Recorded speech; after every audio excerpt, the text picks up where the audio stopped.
So ನಮ್ಮ ಭಾರತದ ಒಬ್ಬ ಅಪ್ರತಿಮೆ ನಾಯಕಿ,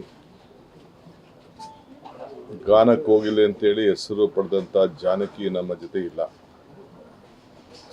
50 ವರ್ಷಗಳ ಕಾಲ ನಮ್ಮ ಸಿನಿಮಾ ರಂಗಕ್ಕೆ ಎಲ್ಲ ಭಾಷೆಯಲ್ಲೂ ಕೂಡ ಅವರು ಸೇವೆಯನ್ನು ಮಾಡಿದ್ದಾರೆ. ಒಂದು ನನಗೆ ಆಶ್ಚರ್ಯ ಏನಂದರೆ, ನಿನ್ನೆ ಅವರ ಕುಟುಂಬದವ್ರ ಹತ್ರ ನಾನು ಮಾತಾಡಿದೆ. ಫೈನಲ್ಲು ಹೈದರಾಬಾದಿಂದ ಕಳೆದ 2 ವರ್ಷದಿಂದ ಬಂದು ಬೆಂಗಳೂರಿನಲ್ಲಿ, ಮೈಸೂರಿನಲ್ಲಿ ಅವರು ವಾಸವಾಗಿದ್ದರು. ಸೊ 40,000ಕ್ಕೂ ಹೆಚ್ಚು ಹಾಡುಗಳಿಗೆ ಅವರ ಧ್ವನಿಯನ್ನು ಕೊಟ್ಟಂಥ ಏಕೈಕ ನಾಯಕಿ. ಆ ಕುಟುಂಬದ ಕೇಳಿದೆ, ನಿಮಗೆ ನಾನು ಚೆನ್ನೈಗೆ ಹೋಗಬೇಕು ಅಂದರೆ ಅಲ್ಲಿ ಕಳಿಸ್ಕೊಡ್ತೇನೆ, ಇಲ್ಲಾಂದ್ರೆ ಹೈದ್ರಾಬಾದ್ಗೆ ಹೋದರೆ ಅಲ್ಲಿ ಕಳಿಸ್ಕೊಟ್ಟು ಏರ್ ಲಿಫ್ಟ್ ಮಾಡ್ಕೊಡ್ತೀನಿ ಅಂತೇಳಿ. ಅವರಿಲ್ಲ, ನಮ್ಮ ಅಜ್ಜಿದು ಕೊನೆ ಆಸೆ ಮೈಸೂರಿನಲ್ಲೇ ಇರಬೇಕು ಅಂತೇಳಿ ಇಲ್ಲಿಗೆ ಬಂದರು ಅವರು ಅಂತೇಳಿ.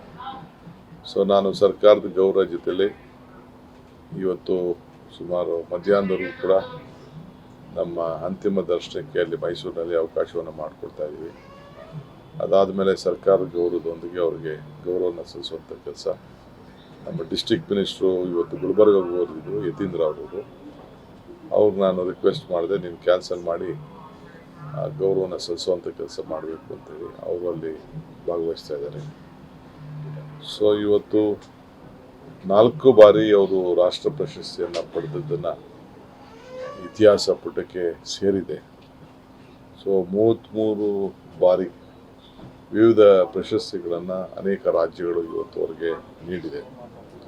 ನಾವು ಕೂಡ ಕರ್ನಾಟಕ ರಾಜ್ಯೋತ್ಸವ ಪ್ರಶಸ್ತಿಯನ್ನು ಕೂಡ ಕೊಟ್ಟು ಅವ್ರಿಗೆ ಗೌರವವನ್ನು ಸಲ್ಲಿಸಿದ್ದೇವೆ.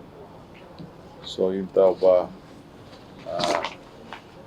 ಗಾಯಕಿ ಜಾನಕಿಯವರು ಬಹಳ ಸರಳ ಜೀವಿ. ಯಾವುದು ಕೂಡ ಅವರು ಲತಾ ಮಂಗೇಶ್ಕರ್ ಯಾವ ರೀತಿ ಅವರ ಸರಳತೆಯನ್ನು ಕಾಪಾಡ್ಕೊಂಡು ಬಂದರು, ಯಾವ ರೀತಿ.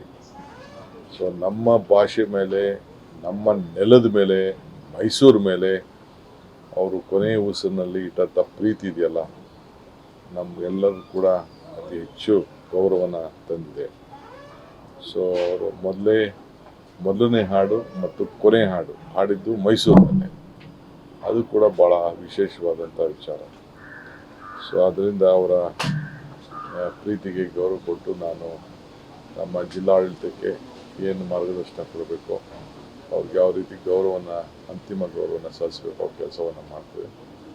ಮುಂದಿನ ದಿನದಲ್ಲಿ ಆ ಚಿತ್ರರಂಗದವ್ರ ಹತ್ರ ಚರ್ಚೆ ಮಾಡ್ತೇನೆ. ಏನು ಅವ್ರಿಗೆ ಇನ್ಯಾವ ರೀತಿ ಅವರ ಹೆಸರು ಅಜಾಮರವಾಗಿ ನಿಂತ್ಕೊಳ್ಳಿಕ್ಕೆ ಏನು ಮಾಡಲಿಕ್ಕೆ ಸಾಧ್ಯನೋ ಅದ್ರ ಬಗ್ಗೆ ತೀರ್ಮಾನವನ್ನು ಮಾಡ್ತೇನೆ.